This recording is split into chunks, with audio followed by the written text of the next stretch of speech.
शानू, आप सभी का मेरे प्रोग्राम में मैं स्वागत करती हूँ। आज हम बात करेंगे स्तनपान यानी ब्रेस्ट फीडिंग। स्तनपान क्यों आवश्यक है और इससे होने वाली कठिनाइयाँ, जो कितनी सारी महिलाओं को बहुत सारी दिक्कतों का सामना करना पड़ता है। स्तनपान यानी माँ द्वारा अपने शिशु को अपने स्तनों से आने वाला प्राकृतिक दूध पिलाने की क्रिया को हम स्तनपान कहते हैं। तो इसी के साथ मैं शानू, आप सबसे मिलकर बहुत अच्छा लगा। चलिए शुरू करते हैं। तो आज मेरे प्रोग्राम में फिर से जुड़ी हैं ma'am doctor Sunita Kumar. Ma'am आपका वेलकम करती हूँ। इनके बारे में मैं आपको बताना चाहूँगी, जो भूतपूर्व प्रमुख अधीक्षिका जिला महिला चिकित्सालय गोरखपुर में काम कर चुकी हैं और एवं वरिष्ठ बाल रोग विशेषज्ञ हैं। तो मैम, सबसे पहले हम ये जानना चाहेंगे स्तनपान यानी ब्रेस्ट फीडिंग, इसमें बहुत सारी महिलाएं हैं, उनको दिक्कतों का सामना करना पड़ता है और वो कितनी सारी महिलाएं हैं जो खुलकर सामने नहीं आ पाती, शर्म कहें या फिर अपनों से, मतलब उनको लगता है कि ये चीज़ें तो सिर्फ हम औरतों तक ही रहनी चाहिए, किसी के साथ शेयर नहीं कर सकती। तो ऐसी बहुत सारी छोटी छोटी दिक्कतों के कारण वो ठीक से अपने बच्चे को अपना स्तनपान नहीं कराती। तो मेरा सबसे पहले मैं आपसे यही जानना चाहूँगी कि प्रसव के उपरांत जब बच्चे का जन्म होता है तो कई माएँ अपने बच्चे को अपना स्तनपान तुरंत नहीं कराती, 2-3 दिन बाद कराती हैं। तो इसका क्या कारण है? हाँ, देखिए, ये ज़्यादातर केसेस में देखा गया है कि जैसे ही प्रसव होता है वैसे ही जो है बच्चा जो है सास के हाथ में होता है या फिर कोई घर के और किसी बुज़ुर्ग आदमी के हाथ में होता है और माँ जो है अपना दूसरा काम कर रही होती है, स्तनपान नहीं करा रही होती है। किंतु होता क्या है इससे कि शुरू के 2-3 दिन में जो कोलोस्ट्रम होता है, जिसको कि लोकल भाषा में खीस कहते हैं, वो बच्चा उससे वंचित रह जाता है। और क्या करते हैं ये लोग, शुरू के 2-3 दिनों में बच्चे को चाहे गुट्टी देंगे, शहद देंगे, चीनी का पानी देंगे, ये सारी चीज़ें दे देंगे, लेकिन माँ का दूध नहीं देंगे, क्योंकि देखने में जो कोलोस्ट्रम होता है वो पीले रंग का होता है, गाढ़ा सा, चिकना सा, चिपचिपा सा एक पदार्थ होता है और बहुत कम मात्रा में होता है। तो उनको ऐसा लगता है कि ये असली दूध नहीं है, जब असली दूध आएगा तब पिलाएंगे। लेकिन शायद उनको नहीं पता कि कोलोस्ट्रम जो है बहुत एंटीबॉडीज से रिच है, प्रोटीन्स हाई है, कार्बोहाइड्रेट्स इसमें बहुत हाई होते हैं और सबसे बड़ी बात, इसमें रोग प्रतिरोधक तत्व होते हैं, एंटीबॉडीज़ जिनको हम कहते हैं। यानी एक तरीके का वैक्सीन उनको बना बनाया स्तनपान के रास्ते से मिलता है बच्चे को। तो अगर उनको ये पता लग जाए कि ये कोलोस्ट्रम जो है कम मात्रा में भी देने से हम बच्चे को सेटिस्फाई रख सकते हैं या उसका भरपूर पोषण कर सकते हैं, तो ये माएँ ऐसा काम नहीं करेंगी कि ऊपर का कोई भी चीज़ दें। और हमको कोलोस्ट्रम भरपूर देना चाहिए। पहले दिन में कोलोस्ट्रम करीब 30 ml तक होता है 24 घंटे में। उसके बाद ये मात्रा धीरे धीरे बढ़ जाती है और 5वें-6ठे दिन से mix type of transition milk होता है और फिर जो है सफ़ेद रंग का दूध आने लगता है।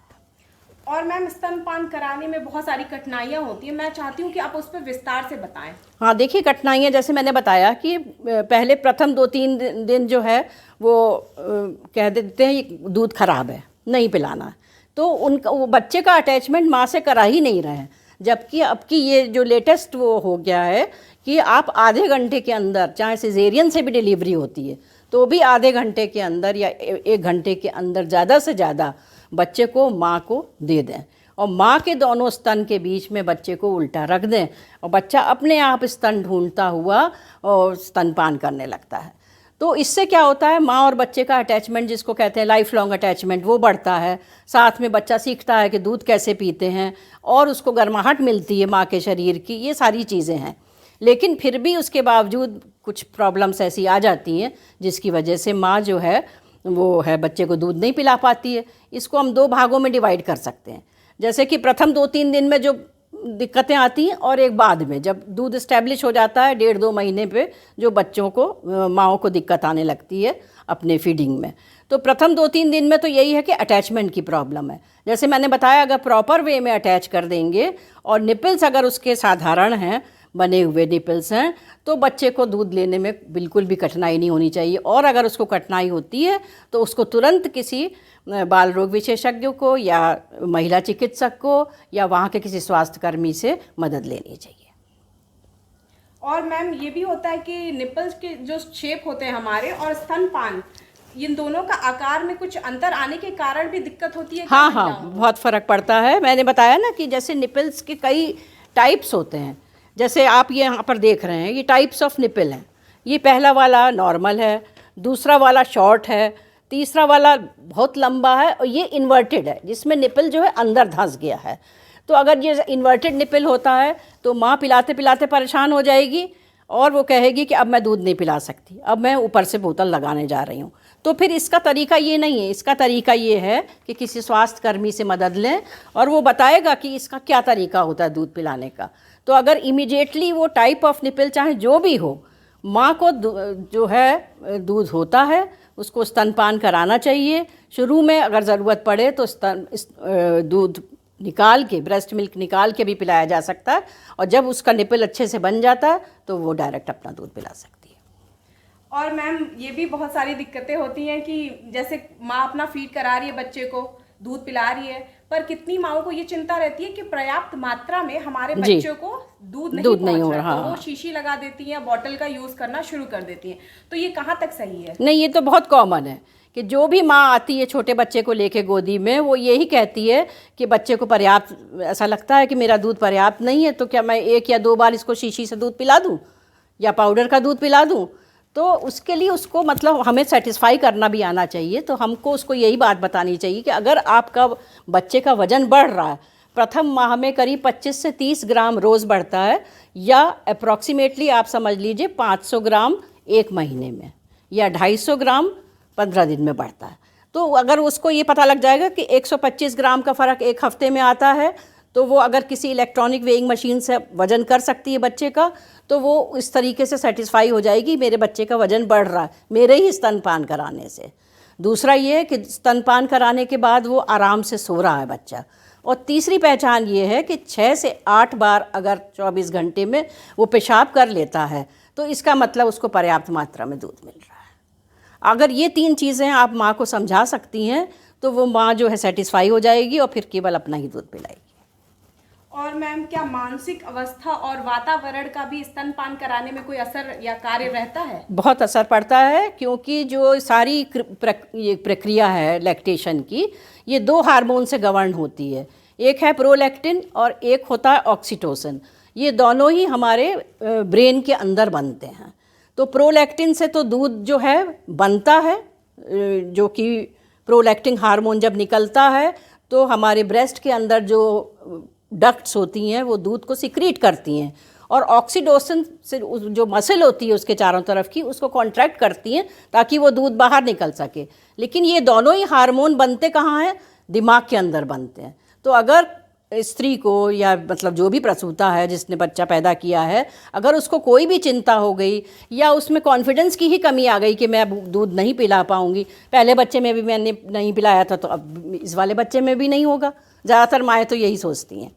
और या फिर आने वाली औरतें कह देती हैं अरे अभी दूध नहीं होगा, अभी 2-4 दिन, तो फिर उसका हौसला और भी कम हो जाता है। तो उसको हमको ये देखना है कि उसको मानसिक रूप से कोई भी जना इस तरीके से डिस्करेज ना करे कि दूध नहीं होता है, क्योंकि ये 2 हार्मोन्स बहुत इंपॉर्टेंट रोल प्ले करते हैं, ऑक्सीटोसिन और प्रोलैक्टिन, और ये रात के समय ज़्यादा सीक्रेट होते हैं। इसलिए रात में माँ को ज़रूर दूध पिलाना चाहिए और अपने को खुश रखना चाहिए और कॉन्फिडेंट फील करना चाहिए कि मैं दूध पिला सकती हूँ, मैं सक्षम हूँ, और मेरे 2 बच्चे भी अगर जुड़वा भी पैदा हो जाएंगे तो भी मैं दोनों को अपना ही दूध पिलाऊंगी।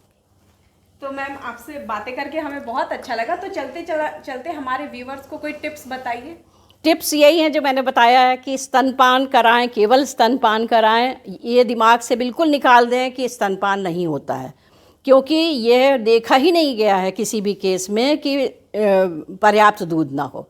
तो पर्याप्त दूध जब होता है तो माँ को अपना ही स्तनपान कराना चाहिए, ऊपर से खुद अपना पूरा अच्छा सा खाना खाना चाहिए, दूध पीना चाहिए, कैल्शियम लेना चाहिए, और बच्चे को बार बार दूध पिलाने के बाद कंधे पे लेके थपथपाना चाहिए, डकार दिलाना चाहिए। और सबसे बड़ी बात, अगर उसको कोई भी कठिनाई हो रही है दूध पिलाने में किसी भी तरीके की, तो वो शर्माए ना, वो अपने या महिला चिकित्सक से राय ले, या बाल रोग विशेषज्ञ से राय ले, या किसी स्वास्थ्यकर्मी से राय ले, ताकि ये प्रॉब्लम आगे चल के बड़ी ना हो जाए। जैसे कि होता क्या है कि ब्रेस्ट में कंजेशन होने लगा, माँ चुपचाप मतलब शर्म के मारे किसी को बताती नहीं है, और वो कंजेशन इतना बढ़ जाता है कि वो एब्सेस का रूप भी ले सकता है। इतनी बड़ी बड़ी एब्सेसेस लेके मदर्स आती हैं, तब उसको ड्रेन करना पड़ता है, यानी चीरा लगाना पड़ता है और ड्रेन करके निकालना पड़ता है। तो ये सब चीज़ की नौबत ना आए तो उसके लिए हमें माँओं को ट्रेन करना चाहिए।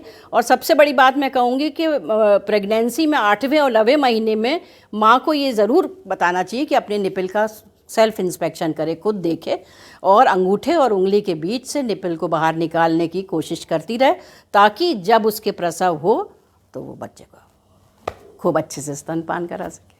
तो थैंक यू मैम।